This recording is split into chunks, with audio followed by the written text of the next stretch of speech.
Hello dear students, कैसे हो आप लोग। होप आप लोग सब बढ़िया होंगे एंड आपकी प्रिपरेशन सीबीएसई बोर्ड्स या फिर एनटीएससी के पर्पज़ से बोलूँ तो बढ़िया चल रही होगी, है ना। अभी आपके सीबीएसई ने भी आपके एग्ज़ाम की डेट अनाउंस कर लिए और हो सकता है कि जल्द एनटीएससी के लिए भी एग्ज़ाम की डेट आ जाए। Clear dear. तो आज अपन वो चैप्टर कंटिन्यू कर रहे हैं जो चैप्टर अपना चल रहा था हाइट एंड डिस्टेंस या एप्लीकेशन ऑफ ट्रिग्नोमेट्री, दोनों तरीके से आप जो बोलना चाहो वो बोल दो। ठीक है, तो आज मोस्टली अपन प्रीवियस ईयर के क्वेश्चन स्टार्ट कर देंगे। ठीक है, तो एनटीएससी के प्रीवियस ईयर के क्वेश्चन करेंगे, देन अपना चैप्टर एंड हो जाएगा। क्लियर। फिर शायद मेरे हिसाब से क्लास 10 के सभी चैप्टर खत्म हो जाएंगे, एक आधा कंस्ट्रक्शन का एक आधा लेक्चर बाकी है वो अपन डिस्कस कर लेंगे। क्लियर। चलो क्वेश्चन पे स्टार्ट मूव करते। The shadow of a tower when the angle of elevation of sun is 30 degree is found to be the 5 meter longer than when it was 45 degree. Then the height of in meter is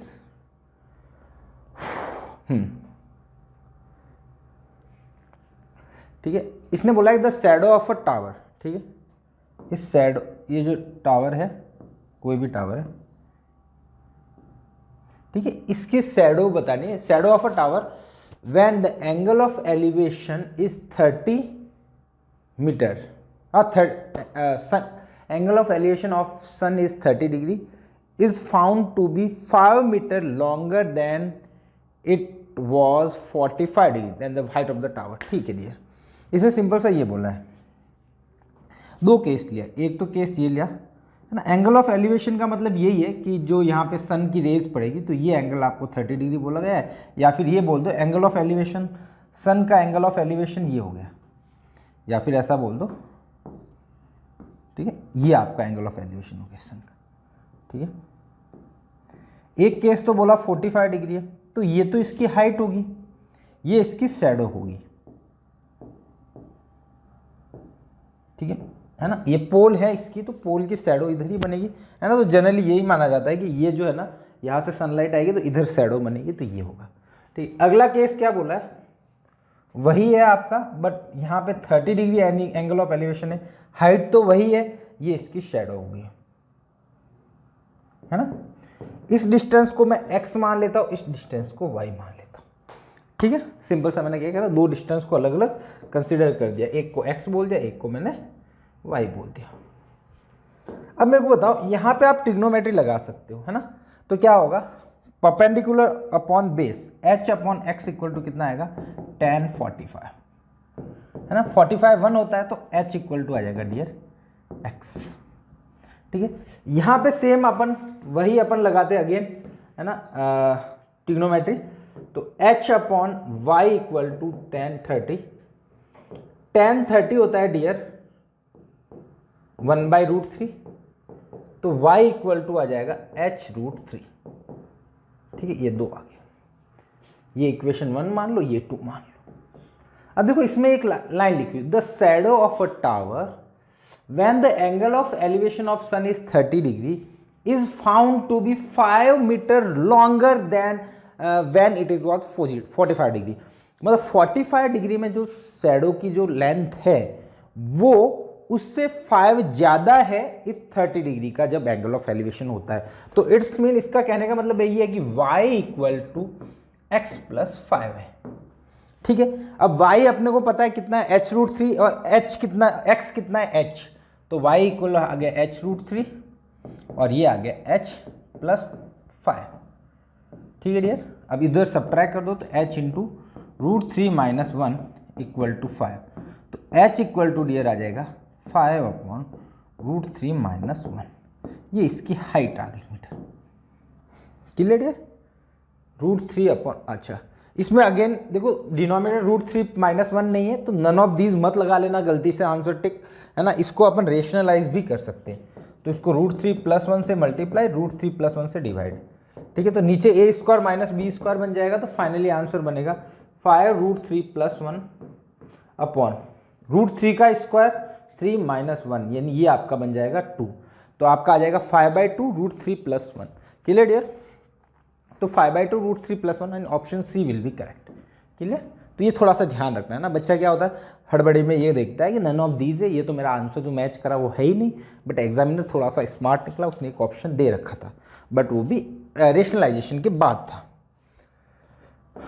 next one देखते dear, a ladder reaches a point on a wall which is 20 meter above the ground and its foot is the 20√3 away from the ground। ठीक है, simple सा है। एक wall है, ये ladder है, ठीक है। ये लैडर जहाँ पे टच कर रहा है ये 20 मीटर हाइट पे है, ठीक है। देन जो इसका जो ये लैडर का जो फुट है इस ग्राउंड पे ये कितना है 20√3 पे। अब क्या पूछा है, then the angle made by ladder with the wall, बड़ा इंपॉर्टेंट है ये पूछा है एंगल, ठीक है। अब इसके लिए ध्यान रखना, आप ये मान लो तो गलत होगा, ये निकालना है तो ये आपका परपेंडिकुलर हो जाएगा, ये आपका बेस हो जाएगा, थीटा के सामने वाला परपेंडिकुलर, तो आपका tan थीटा क्या होता है डियर, परपेंडिकुलर अपॉन बेस। तो परपेंडिकुलर कितना है 20√3 अपॉन बेस कितना है 20, ठीक है। तो tan थीटा इक्वल टू √3, तो थीटा इक्वल टू 60 डिग्री, ठीक है।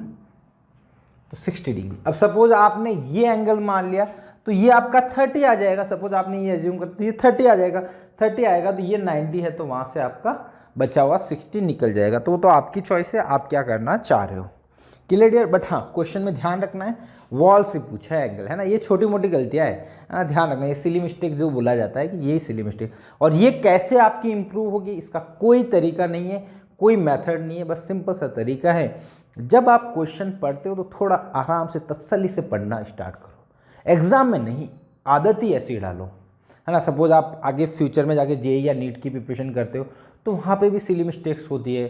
फर्दर के ग्रेजुएशन के बाद कोई एग्ज़ाम की प्रिपरेशन करते हो, कैट वगैरह, कैट गेट बहुत सारे एग्जाम्स होते हैं, है ना, ग्रेजुएशन के बाद वो कहीं प्रिपरेशन करते हो तो वहाँ पे भी ये बड़ा यूजफुल कॉन्सेप्ट है कि आपका एंगल, जो भी क्वेश्चन लिखा हुआ है उसको बड़ी तसल्ली से आप उसको रीड करो, है ना। इफ हल्का सा भी कुछ गलत रीड करा तो आपका आंसर अलग हो जाएगा। तो देखो यहाँ पे लिखा हुआ लैडर विद द वॉल, तो आपको वॉल के साथ एंगल बनाना है ना। जनरली बच्चे के दिमाग में ये रहता है कि बेस एंगल पूछेगा, बट इसमें इसने क्या करा, बेस एंगल अपने को नहीं पूछा है।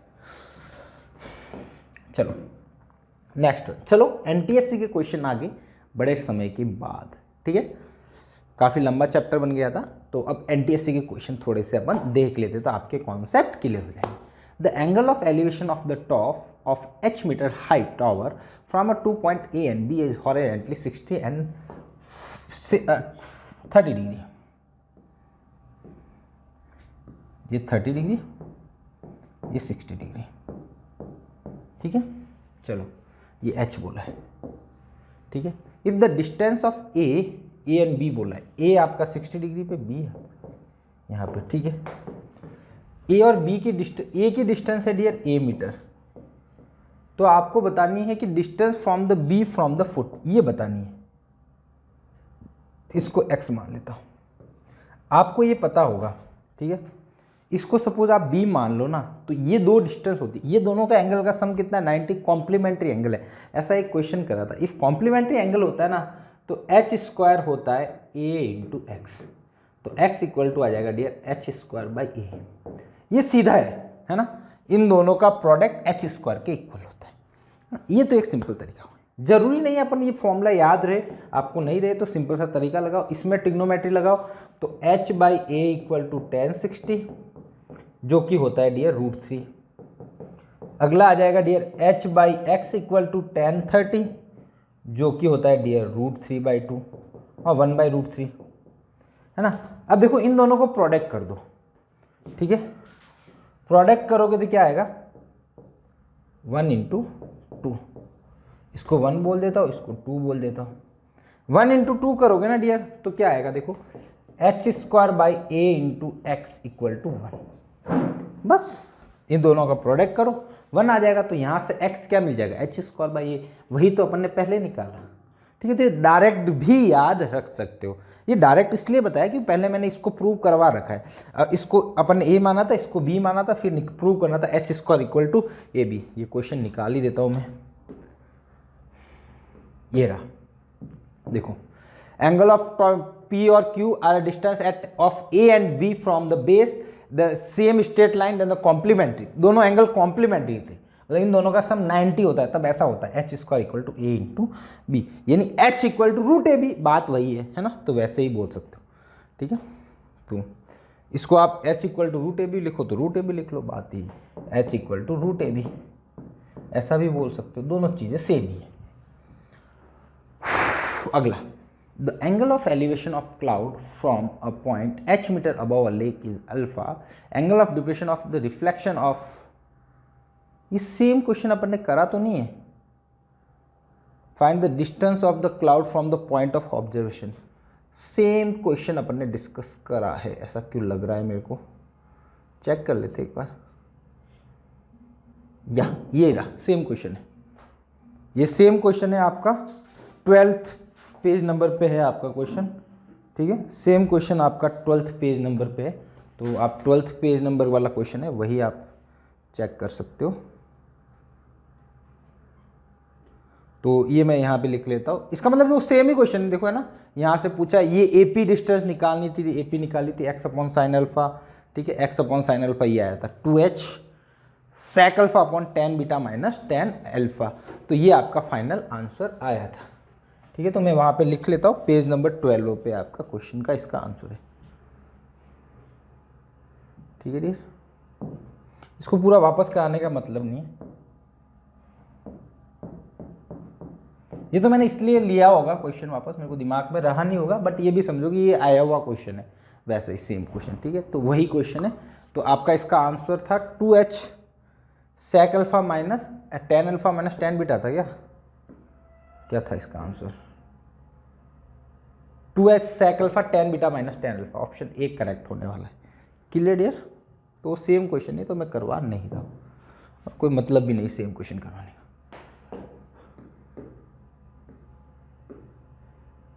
The angle of elevation of the top of the tower from the 2 point at a distance 3 and 12 meter from the base of the tower, the same straight line है with its complement, it are complementary, वही same question है dear, ये बोला गया है इसकी height, ये distance दे रखी है, ये सेम क्वेश्चन अभी जो थोड़ी देर पहले करा था, एक ये यहाँ पे थीटा है तो ये 90 माइनस थीटा है ना डियर, और ये आपका h है, ये आपका a है और ये आपका b है, बस सेम फंडा है, h square equal to a b, तो h इक्वल टू बस यही सेम कॉन्सेप्ट लगाना है, h स्क्वायर अपने को निकालना है, a कितना है 3, b है 12, तो h इक्वल टू 36 का रूट हो गया 6, तो हाइट 6 मीटर आ जाएगी, ठीक है। मैं इसमें वो पूरा नहीं कर रहा हूँ, कोई ज़रूरत नहीं, अभी पुराने में वही तो सेम चीज़ ही की है ना, clear.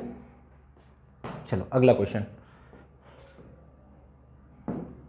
The angle of depression of two ship are observed from the top of the 80 meter high lighthouse from the sea level is 30 degree and 45 degree, clear. ये बोला एक टावर से अपनी दो शिप पे, ये 80 मीटर, दोनों शिप एक डायरेक्शन में लो, अच्छा same side of light house, same side है, ठीक है, ये सेम साइड है ना, एक पे आपका 45 डिग्री है, दूसरे पे कितना है आपका 60 डिग्री कि 30 डिग्री, 45 और 30, ये 45 मान लेता हूँ बड़ा वाला और ये 30 डिग्री मान लेता हूँ, ठीक है, ये 90 डिग्री हो गया ना, same side, they are along a straight line, then distance between two ship, इन दोनों के बीच में डिस्टेंस निकालनी, ये निकालनी है ना, ए बी सी, इसको x मान लेता हूँ, इसको y मान लेता हूँ, तो आपको निकालना है y, ठीक है, दोनों के बीच में डिस्टेंस, तो एक ट्राइंगल में लगाता हूँ, इसमें ट्राइंगल ABC में लगाता हूँ ट्रिग्नोमेट्री, तो आपका क्या आएगा डियर tan 45 इक्वल टू, जब देखो 45 डिग्री होता है ना तब ये दोनों बेस और हाइट सेम होती है, बेस और परपेंडिकुलर सेम होता है, तो tan 45 equal to 8 upon x, तो x इक्वल टू आ जाएगा 8, ठीक है। दूसरे में देखो ट्राइंगल ABD, ठीक है, तो tan 30 इक्वल टू आ जाएगा डियर h, हाइट कितनी है 8 और बेस कितना है x प्लस वाई, तो tan 30 होता है dear 1/√3 equal to 8 upon x plus y, ठीक है, तो यहां से x प्लस वाई आ जाएगा डियर 8√3, अब इन दोनों को क्या कर दो, सब्ट्रैक्ट कर दो। सब्ट्रैक्ट करोगे तो x की जगह 8 रख लो, या तो ऐसा बोलो, है ना। तो आप चाहो तो x की जगह 8 रख लो, ठीक है। यहाँ पे आप क्या करो, पुट कर दो, x की जगह 8 पुट कर दो, ठीक है। तो 8 + y = 8√3, तो y = आ जाएगा 8√3 - 1, ठीक है। 8√3 - 1, 8 था या 80, सॉरी 80 था ना, ओहो,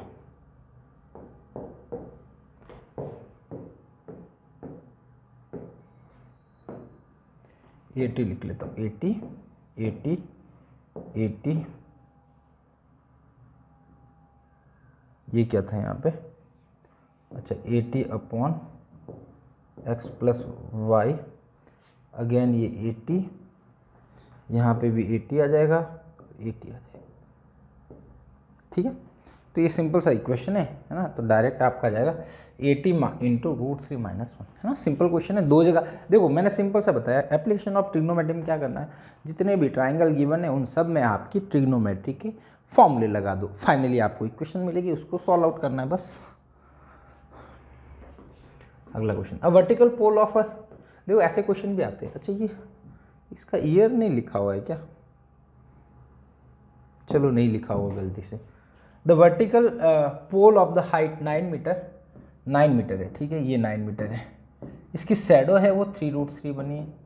then the angle of elevation to the sun, ये एंगल ऑफ एलिवेशन ये बोला जाता है ना, जहाँ से देख रहे हो।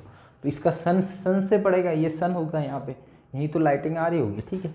तो सिंपल सा लगा लो, 9/3√3 = tan थीटा, ये कट जाएगा 3 बार, फिर ये कटेगा √3 = tan थीटा। तो डियर आपका थीटा आ जाएगा 60 डिग्री। तो आ गया आपका आंसर, ठीक है। तो 60 डिग्री ऑप्शन है क्या, हाँ, ऑप्शन सी आपका करेक्ट हो जाएगा। बड़ा आसान क्वेश्चन है, अलग। नेक्स्ट वन, चंडीगढ़ 2019 का क्वेश्चन है। The aeroplane is flying horizontally at a height of 3150 metre above the horizontal plane ground at a particular instant. It passes another plane vertically below it. At this instant, the angle of elevation of the plane from the ground, a point on the ground, are 30 degree and 60 degree. अच्छा, ठीक है। कहने का मतलब ये है dear कि एक प्लेन यहाँ पे जा रहा है, इसके जस्ट नीचे एक प्लेन और है, ठीक है। बिलो ही बोला ना, वर्टिकली बिलो, जस्ट बिलो, ठीक है। तो एक पॉइंट यहाँ पे, इस पॉइंट से दोनों का एंगल ऑफ एलिवेशन क्या, एक का तो 30 डिग्री है और दूसरे का 60, जो ऊपर है उसका, बट ऑब्वियस है कि एंगल ऑफ एलिवेशन ज़्यादा होगा, है ना। अब ये यहाँ पे डिस्टेंस ये दे रखी है आपको 3150, है ना, A B C D, ठीक है। अब ट्रिग्नोमेट्री लगा के इसको अपने को ये निकालना है BC की वैल्यू, है ना। अब देखो AB को मैं मान लेता हूँ X और इसको मान लेता हूँ Y, ठीक है। इसको AB को X और Y। अब देखो ट्राइंगल बड़ा वाला लेता हूँ, ट्राइंगल ADC, कोई भी दो ट्राइंगल ले लो, दोनों में सॉल्व कर दो। तो ABC में देखो, बड़े वाले ट्राइंगल में एंगल कितना है, थीटा 60 डिग्री, तो tan 60 = आ जाएगा डियर 3150/y, 3150 है ना, 3150/y, है ना। tan 60 होता है √3 को डिवाइड ले जाता हूँ, तो y = हो जाएगा डियर 3150/√3, ठीक है। एक इक्वेशन। अब ये y मिल गया, ठीक है। अब सोचो y मिल गया, इसमें अपने अब x निकाल सकते हो, ठीक है। तीन क्वांटिटी होती है, एक एंगल और दो साइड। एक साइड पता है, एक एंगल पता है, तो तीसरी मतलब तीन क्वांटिटी में दो कोई भी पता हो, या फिर दो साइड पता हो तो एंगल निकल जाएगा। एक एंगल एक साइड पता हो तो एक बची हुई साइड निकल जाएगा, या फिर बस हाँ, दोनों साइड में इंटरचेंज कर दो, बस बात अलग, ठीक है। तो तीनों में से दो पता हो तो एक कोई भी निकाल सकते हो। अब y निकल गया, तो अब x निकालना है, तो इस वाले ट्राइंगल में लगाओ, ट्राइंगल ABD में क्या होगा, x/, या फिर ये लिख सकता हूँ tan 30 = x/y, ठीक है। तो यहां से x = आ जाएगा y tan 30, ठीक है। अब देखो y की वैल्यू तो है 3150/√3, है ना, और tan 30 की है 1/√3, ठीक है। अब ये मल्टीप्लाई हो जाएगा, तो x = आ जाएगा 3150/3, तो ये आ जाएगा डियर 1050 ये आ जाएगा। ठीक है, तो ये आपको x मिल गया 1050। अब अपने को क्या निकालना था, ये वाली लेंथ निकालनी आप लोग को, ये वाली BC। ठीक है, तो BC की वैल्यू क्या हो जाएगी डियर, AC माइनस AB। ठीक है, AC कितना है 3150, BC कितना है 1050, तो ये बन जाएगा डियर 2100, 2100। तो option b will be correct. ठीक है, तो ये हाइट आपको मिल गई। Clear dear. चलो अब ऐसा मत सोच लेना कि ये 30 डिग्री है सर, ये भी 30 डिग्री है। ठीक है, तो ये जितनी हाइट होगी उतनी उतनी होगी, वो भी गलत है। ठीक है, ये 1030 1050 बट ये टोटल 13150 है, तो सब्ट्रैक्ट करते हैं। नेक्स्ट क्वेश्चन देखते हैं।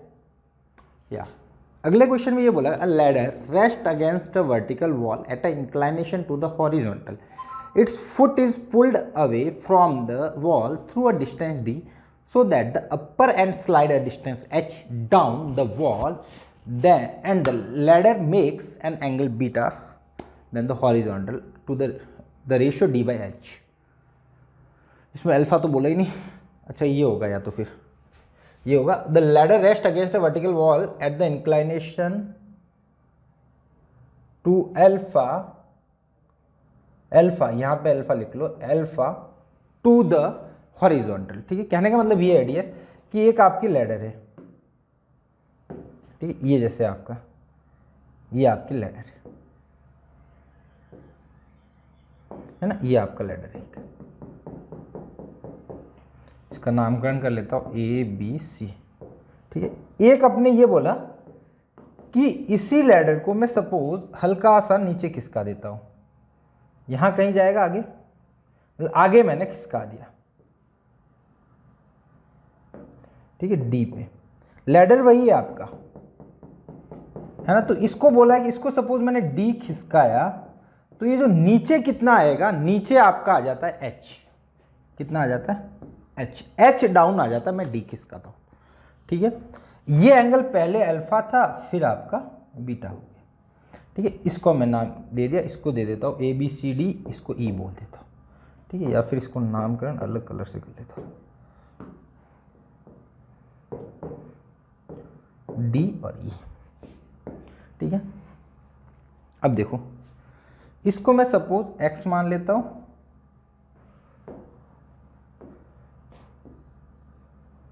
इसको x ले लेते, इसको y ले लेते। ठीक है,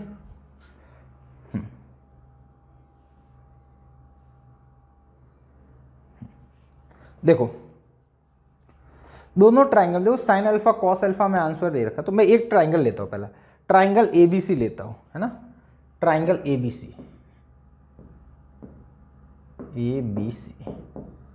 ठीक है, AB कितना है आपके पास, H प्लस एक्स।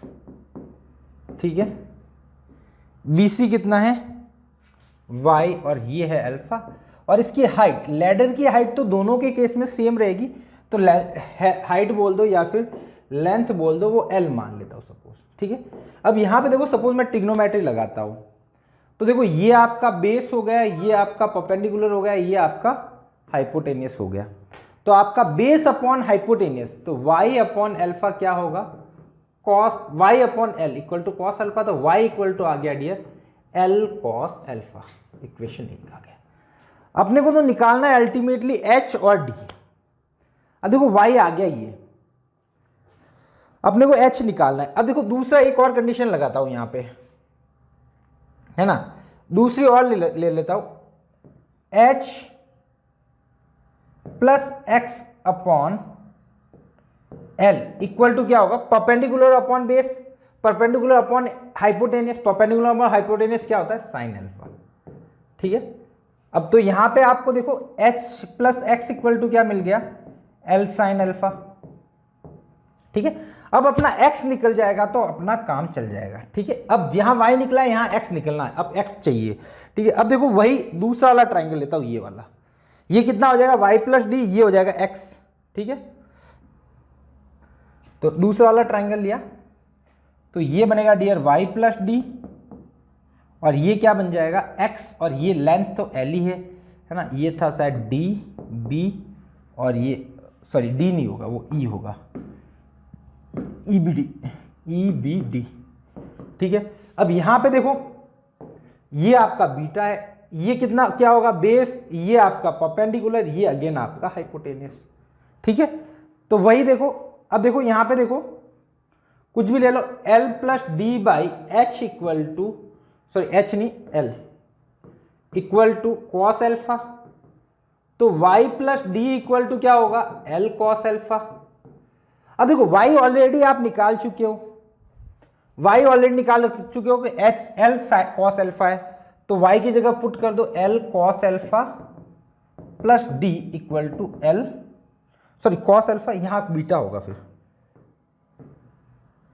यहां बीटा होगा, तो L कॉस बीटा, ठीक है। तो d कितना आ जाएगा, L उधर जाके कॉमन ले लो, तो cos beta minus cos alpha, ठीक है। तो एक ये d की वैल्यू अपने पास आ गई। सिमिलरली यहां पे दूसरा ट्राइंगल क्या है, दूसरा देखो x by l equal to क्या होगा साइन एल्फा, तो x sine beta, sorry x equal to हो जाएगा L साइन बीटा, ये एक इक्वेशन आ गई।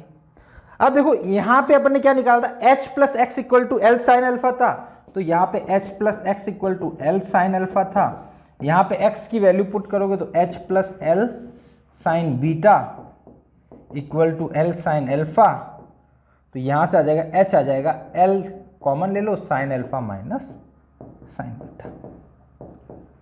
अब अपने को निकालना था h upon D, h upon D पूछा था, h अपॉन डी, तो अब यहाँ से सर d अपॉन एच पूछा है, d अपॉन एच, तो निकाल दो d upon h, d upon h, d की वैल्यू क्या है अपने पास, l bracket cos alpha beta minus cos alpha, l cos beta minus cos alpha, similarly l sine beta minus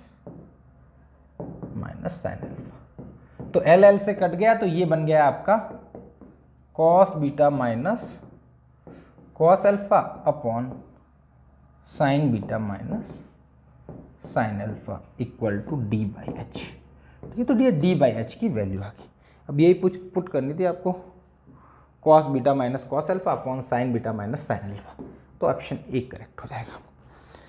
clear dear, तो आज के लेक्चर में अपन इतना ही करते हैं, ठीक है। कुछ क्वेश्चन और है, लेक्चर थोड़ा बड़ा हो जाएगा, कोई दिक्कत नहीं, एक और लेक्चर ले आएंगे, ठीक है। तो होप आज का लेक्चर आपको पसंद आया होगा, ठीक है। तो मिलते हैं अपन नेक्स्ट लेक्चर में, इन्हीं क्वेश्चन को सीरीज को कंप्लीट करें, मोस्ट प्रॉबेबल अगले लेक्चर में आपका चैप्टर एंड हो जाएगा, ठीक है।